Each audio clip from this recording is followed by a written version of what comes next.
Hi friends, welcome to Decoding the Word. Today is the first Sunday of Advent. It is also known as the Sunday of Hope.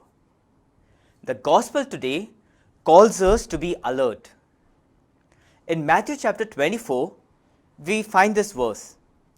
As in the days of Noah, before the flood, people were eating, drinking, taking wives, taking husbands, right up to the day Noah went into the ark and the flood swept them all away.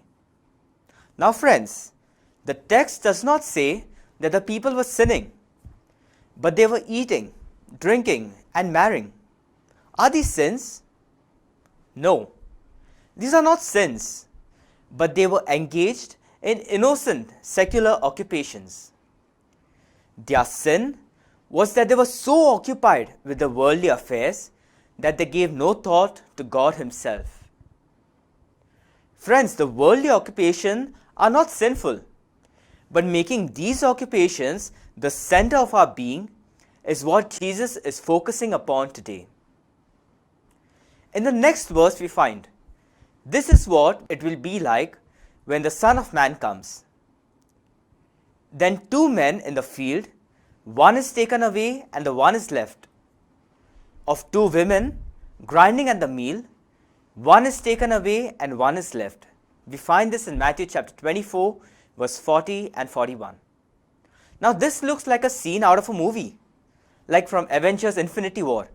Just a snap of the fingers and half of the world disappears. Is Jesus talking about this? We need to continue the train of thoughts from this verse above in order to understand the meaning of it. We were speaking about secular occupations earlier. Now two men working in the field. They both are doing the same job. But on the second coming of Christ, one is saved while the other is judged. Two women who are grinding at the mill. They are making flour for cooking. Both are doing the same household job. But one is saved while the other is judged. Why is it so? Friends, the second coming of Jesus will manifest the difference between each and every person. This difference is not apparent or is not visible externally. We may be doing the same job. We may be even doing the same shift. We may be doctors, lawyers, politicians, or a service worker, working together as colleagues. But God knows the difference in each and every person. When He comes, He shall make it clear to all. We find a similar thought in 1 Samuel chapter 16 verse 7. It says, "For God does not see as men see.